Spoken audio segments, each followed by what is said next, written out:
Bienvenue à votre émission L'Entretien. L'Entretien qui reçoit ces jours Dr Tchani, que vous connaissez.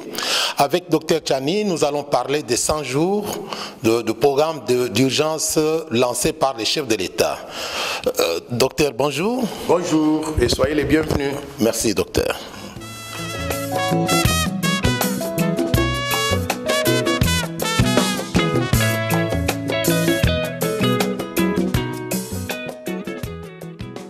Docteur, bonjour. Bonjour. Nous voulons savoir, si ce n'est pas un secret, brièvement votre biographie. Oui, bien sûr, ce n'est pas un secret, je suis un homme public. Je m'appelle Dr Noël Tchani Mwadjanvita. J'étais candidat à la présidence de la République lors des élections du 30 décembre 2018. Un ancien fonctionnaire international, j'ai passé 28 années à la Banque mondiale à Washington, mais également 10 ans dans les banques commerciales et d'investissement à New York, un technocrate. Je n'ai jamais été impliqué dans la politique de mon pays.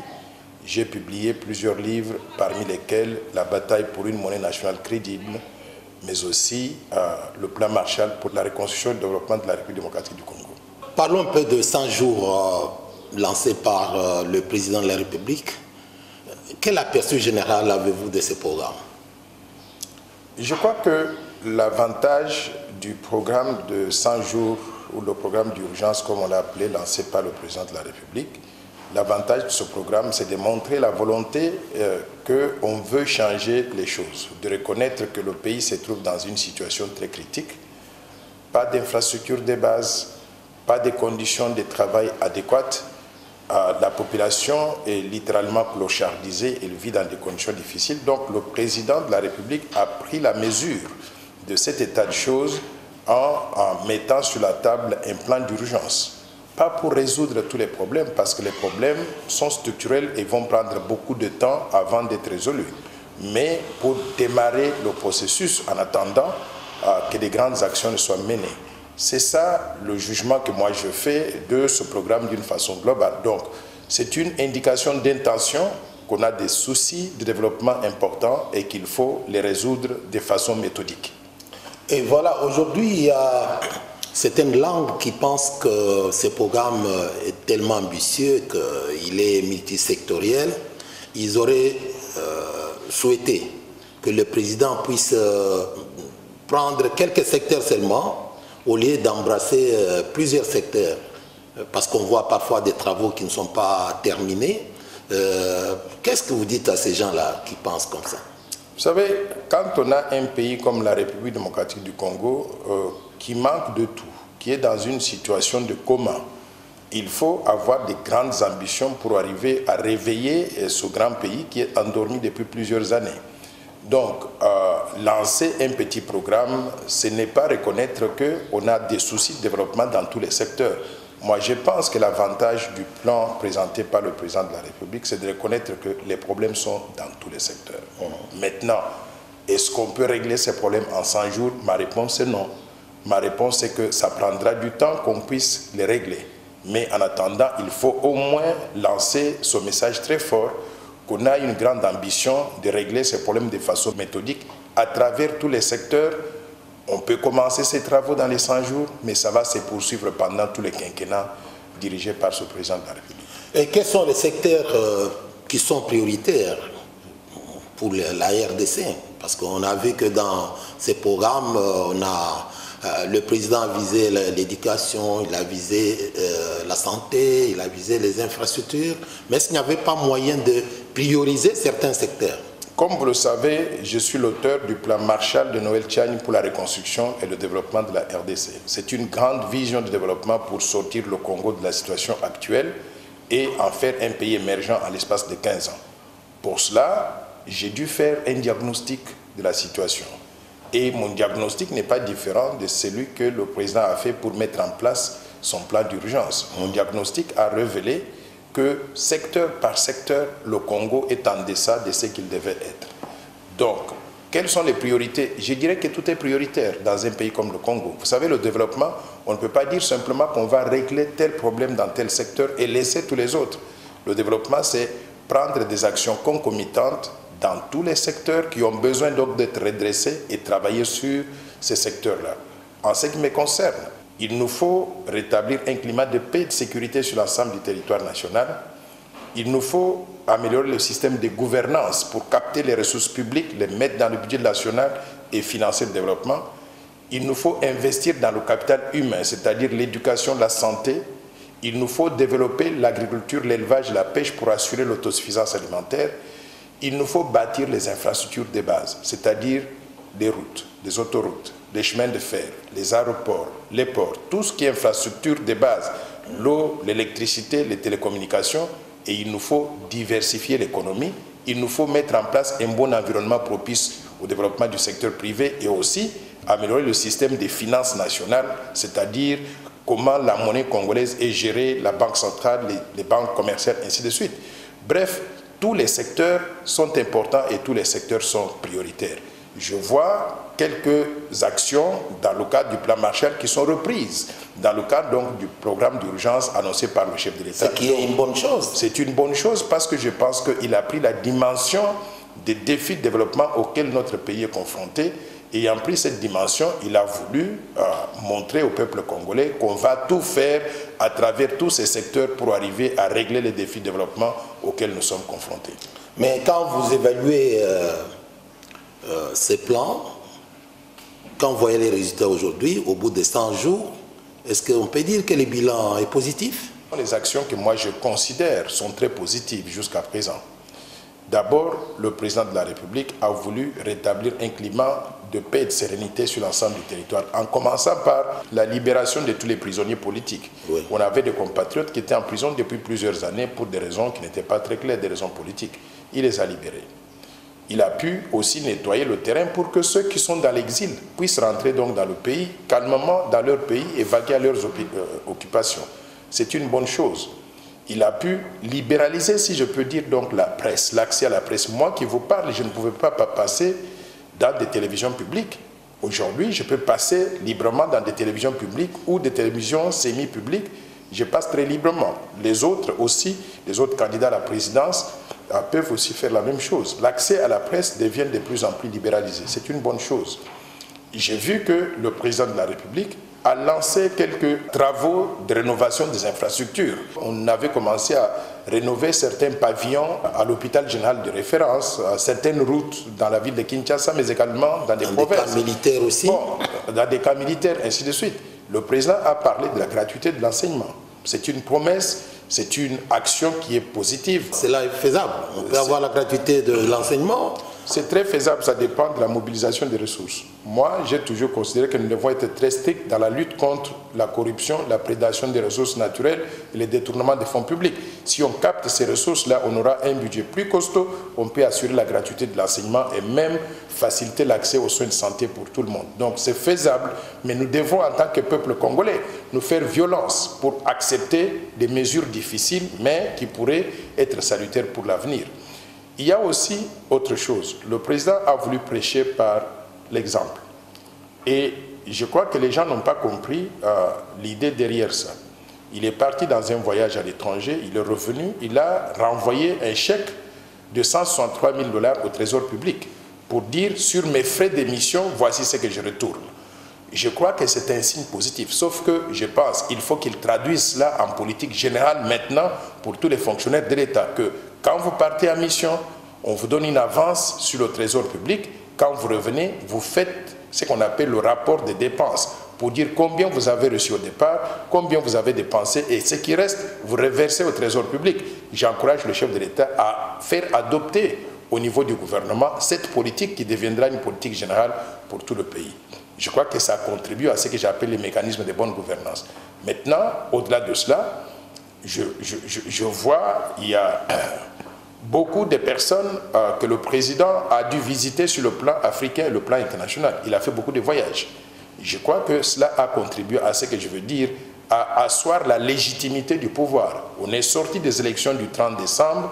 Moi, je m'étais incliné devant les résultats des urnes qui étaient confirmées par la Cour constitutionnelle. Je crois que le président a bien fait d'aller parler à ses pairs au niveau de l'Union africaine, au niveau donc de la région des Grands Lacs, au niveau de la SADC, mais également il est allé aux États-Unis d'Amérique et dans d'autres pays. Et à la fin de la journée, aujourd'hui, je crois que la question de la légitimité du pouvoir a été résolue on reconnaît que la RDC a un nouveau président de la République qui s'appelle Félix Antoine Tshisekedi. De ce point de vue, je vois tout cela comme étant des points positifs qu'il a pu réaliser pendant les 100 premiers jours. Parlons infrastructure, on n'a pas un gouvernement. Les gens se demandent qui avait la responsabilité de suivre les travaux qui étaient en train d'être exécutés. Moi, je pense qu'il faut qu'on reconnaisse que le système politique congolais est mauvais et il faut qu'on accepte de pouvoir le changer. Il est tout à fait inadmissible que 100 jours après l'investiture du nouveau président de la République, qu'on ne soit pas à mesure d'avoir un Premier ministre et d'avoir un gouvernement au complet. Je donne l'exemple du Sénégal. Le président Macky Sall a été investi président de la République pour le deuxième mandat le 2 avril. Le 6 avril, 4 jours plus tard, il avait un Premier ministre, il avait tout le gouvernement au complet et ils se sont mis au travail. Ici, on ne peut pas avoir cela. Pourquoi? Parce qu'il faut d'abord qu'il y ait le Parlement qui soit mis en place. Le Parlement, je veux dire l'Assemblée nationale, le Sénat, et que ces gens-là, on doit leur présenter maintenant le nom du Premier ministre, ils vont tamiser. Donc, c'est un processus. Mais c'est ça le système, non? C'est ça le système. Le système, il est politique, il est très mauvais. Donc, je souhaite que nous puissions nous faire violence pour modifier ce système afin de permettre des actions. Mais alors, à ce moment-là, qu'est-ce que vous auriez proposé? C'est que le Parlement ne puisse pas investir le gouvernement ou non. Comment cela allait se passer? Non, je propose qu'on puisse supprimer la bureaucratie. Par exemple, ce Parlement a passé beaucoup de temps à élaborer ce qu'ils appellent le règlement d'ordre intérieur. Mais à chaque législature, nous allons élaborer un nouveau règlement d'ordre intérieur. Je pense qu'on doit avoir un règlement d'ordre intérieur du Parlement, de l'Assemblée nationale et du Sénat qui reste constant. On n'a pas besoin de le modifier à chaque législature et de faire perdre du temps à tout le monde. Si on avait un règlement d'ordre intérieur constant qui s'était appliqué à la législature passée, qu'on applique maintenant, qu'on va appliquer dans l'avenir, les choses peuvent se faire beaucoup plus rapidement. Mais si on change, ce n'est pas pour l'adapter à l'environnement politique. On n'a pas besoin d'adapter ces choses-là tous les jours. Si on a un règlement qui est constant, et on va constater 10 ans, 15 ans plus tard qu'il fonctionne bien ou qu'il ne fonctionne pas bien, on peut le mettre à jour. Mais avoir à chaque début de la législature à élaborer un nouveau règlement d'ordre intérieur, comme si on vient de recommencer à zéro, je pense que c'est une perte de temps. Et c'est ça qui crée la bureaucratie, qui a empêché au président de la République d'avoir un gouvernement mis en place immédiatement. Parce que vous parlez Parlement, il y en a qui pensent que le Sénat est budgétivore, qu'il faudrait peut-être songer à les supprimer. Est-ce que vous êtes de cet avis-là? Je suis l'une des personnes qui estime que nous n'avons pas besoin d'un Parlement à 2 chambres. Pourquoi? Parce que ça crée d'abord la bureaucratie dans le système. On l'a fait ailleurs, j'ai vu au Sénégal. Oui, on l'a fait ailleurs, oui. Je voudrais m'expliquer là-dessus. On a 2 chambres. La première chambre conçoit les projets de loi, en discute, les approuve et les passe en 2e lecture au Sénat. Si le Sénat est d'accord, on approuve le projet de loi et on envoie au président de la République pour promulgation, ça devient une loi. Mais si le Sénat n'est pas d'accord avec l'Assemblée nationale et que les 2 chambres ne peuvent pas s'entendre, c'est le point de vue de l'Assemblée nationale qui prime. Dans ces conditions, je considère que le Sénat n'a pas tellement de l'importance. Je voudrais qu'on puisse le supprimer parce qu'il ajoute une bureaucratie qui retarde le processus d'approbation des projets de loi. Ça coûte trop d'argent d'entretenir donc 100 sénateurs, leur donner des voitures, des maisons, des avantages et consorts. Donc je pense que nous devons supprimer le Sénat, rester avec une seule chambre qui est l'Assemblée nationale. Le Sénégal l'a fait et le Sénégal ça marche très bien. Donc la RDC, si on doit faire une réforme institutionnelle, je voudrais que nous puissions faire sauter cette chambre haute du Parlement qui ajoute la bureaucratie et coûte trop cher au pays pour rien. Est-ce que vous serez écouté avec ces gens qui pensent que faire la politique, c'est avoir l'occasion de se faire de la richesse? Vous savez, moi, je suis venu ici, je voudrais sauver mon pays. Donc s'il y a des mesures difficiles qu'il faut prendre, des mesures structurelles, institutionnelles difficiles à prendre, je vais toujours me mettre du côté du peuple congolais. Et ce que je dis là, ça va dans l'intérêt du peuple congolais. Ceux qui veulent garder des postes pour être des sénateurs, et d'ailleurs, un Sénat où les sénateurs sont accusés de corruption, ça a quelle crédibilité? Donc je pense sincèrement que nous devons nous faire violence, nous devons adopter donc des mesures qui permettent à notre pays donc de se restructurer, de fonctionner mieux que ce que nous avons connu jusqu'à présent. Voilà, docteur Noël Tchani, vous êtes kassaïen, vous êtes originaire de là, s'il faut le dire. Pourquoi est-ce que dans les 100 jours, on n'a pas prévu la relance de l'AMIBA? C'est une question que beaucoup de Kassaïens se posent. Vous êtes Kassaïen, est-ce que c'était un oubli ou bien vous auriez peut-être à proposer au président pour les jours qui viennent pour qu'on puisse penser quand même à la relance de l'AMIBA qui était autrefois les poumons économiques du Kasaï oriental? Je me sens très concerné quand il y a des questions qui touchent à cette partie-là, mais je suis très congolais parce que je considère que tous les Congolais sont les mêmes et je veux que les choses marchent partout de la même façon. J'ai eu l'avantage d'avoir fait le diagnostic de la situation du Kasaï, de l'économie du Kasaï, il y a 5 ans, 4 ans à peu près. Je suis allé là-bas de mon propre chef. J'ai fait le diagnostic de l'AMIBA, j'ai fait le diagnostic de l'économie, comment ça marchait donc dans le Grand Kasaï, et j'avais identifié certains axes prioritaires qui pouvaient être mis en œuvre rapidement pour lancer le développement économique donc de cette partie de la province. Parce que j'avais vu que la misère était totale, l'économie ne marchait pas, et il n'y avait pas d'attention particulière de la part du gouvernement central. L'AMIBA en particulier, qu'est-ce que j'avais déterminé? J'avais déterminé qu'on avait besoin d'environ 350 millions de dollars pour relancer correctement l'AMIBA. J'avais même préparé un petit rapport que j'avais envoyé à l'ancien chef de l'État pour lui dire « J'attire votre attention. Les gens là-bas sont en train de mourir de faim. On peut mieux faire pour cette région-là en faisant certaines actions. » J'avais proposé la rénovation, la réhabilitation rapide du barrage de Tchada qui pouvait donner de l'électricité à l'AMIBA, mais également, si on pouvait étendre cela, ça pouvait donner de l'électricité à toute la population du Kasaï en attendant que le barrage de Katende soit construit correctement. J'avais proposé qu'on puisse rénover certaines routes principales. La route qui va de Mweneditu et qui va jusqu'à Kananga en passant par Mbujima et en passant par Nganajika. Donc cette route pouvait être réhabilitée. La route qui part donc de Mbujima jusqu'à Kabinda et jusqu'à Kindu-Maniema, on pouvait rénover cela. Si on rénove simplement ces routes-là, on allait désenclaver ce coin et permettre donc le déplacement facile des personnes, mais aussi des biens, ce qui pouvait contribuer donc à la relance économique. En ce qui concerne l'AMIBA, j'étais déçu que sur une proposition que j'avais faite à l'ancien chef de l'État, de pouvoir donner 350 millions de dollars pour pouvoir réhabiliter cette entreprise qui est le poumon économique donc de la sous-région. J'étais déçu d'apprendre que l'ancien président était parti à donner un chèque de 10 millions de dollars sur 350 dont on a besoin pour réhabiliter l'entreprise. Je demande à l'actuel chef de l'État, pas simplement parce que je suis Kassaïen, mais parce que l'économie même de cette sous-région-là, le Grand Kasaï, dépend du fonctionnement de l'AMIBA. Je lui demande de prendre cela comme une priorité, de trouver les 350 millions de dollars, de remettre cela à l'AMIBA pour qu'on puisse permettre la relance rapide des activités de l'AMIBA, ce qui va contribuer donc au développement du Grand Kasaï, mais également ça pourra avoir un effet d'entraînement sur les autres entreprises, des entreprises privées qui dépendent du commerce ou des activités, des échanges avec l'AMIBA. Donc, je soutiens l'idée de ceux qui pensent qu'il faudrait qu'on puisse traiter ce problème en priorité. Et je ne pense pas que c'était faisable dans les 100 jours. Il faudrait qu'on soit réaliste.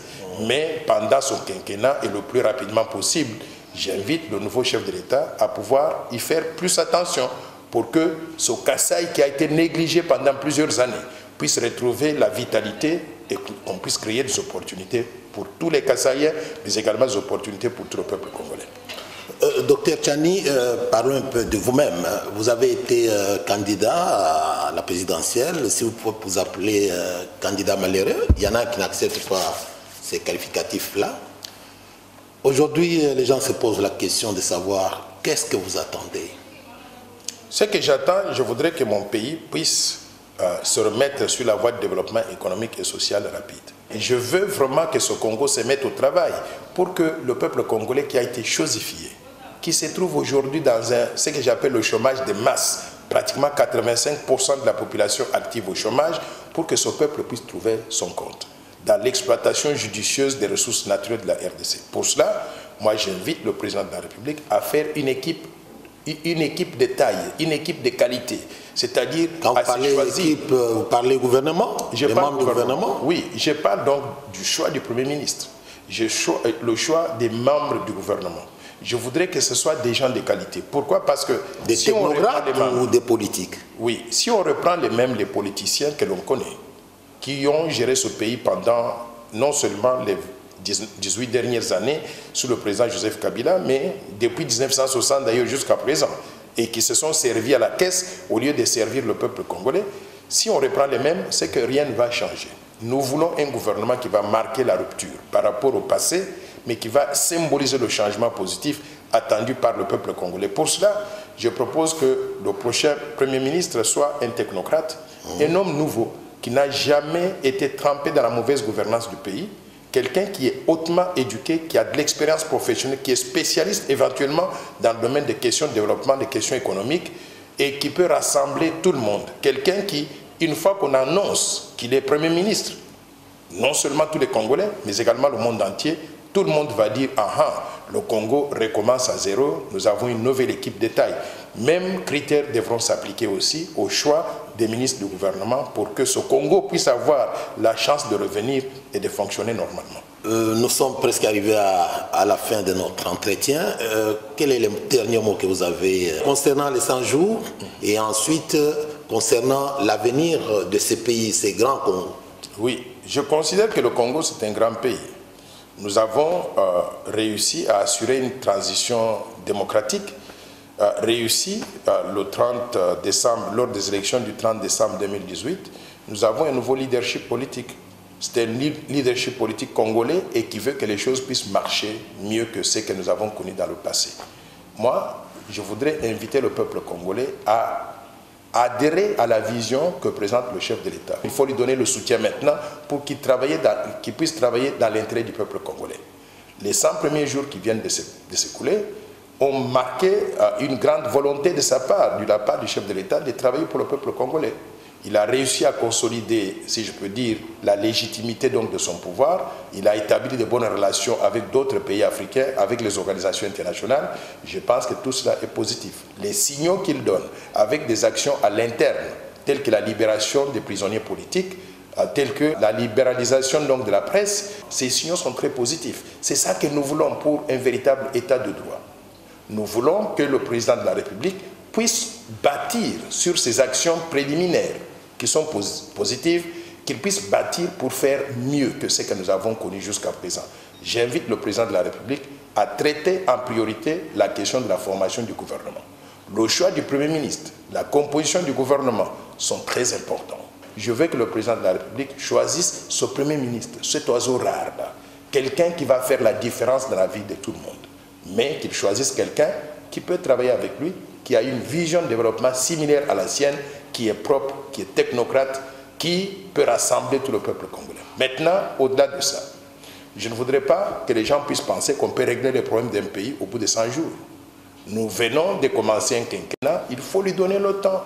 Ça va prendre 5 ans. Donnons-lui la chance et le temps de s'occuper des problèmes du peuple congolais, des défis de développement de ce pays, et nous allons le juger à la fin donc, de son quinquennat, à la fin donc, de 5 ans. Donc pour l'instant, je vous invite tous à regarder dans la même direction, parce que ce Congo-là, personne d'autre ne viendra le construire mieux que les Congolais. Et nous, les Congolais, nous devons être dans le siège du conducteur. Encore une fois, je vous remercie de l'opportunité de la RTNC de m'avoir donné cette chance de m'adresser donc au peuple congolais. Je suis un candidat très heureux parce que l'un de nous, Félix-Antoine Tshisekedi, issu de l'opposition, a dit gagner les élections. Donnons-lui la chance pour que nous puissions reconstruire le Congo au profit de tous. Merci. Voilà, docteur, merci. Si on peut se mettre debout.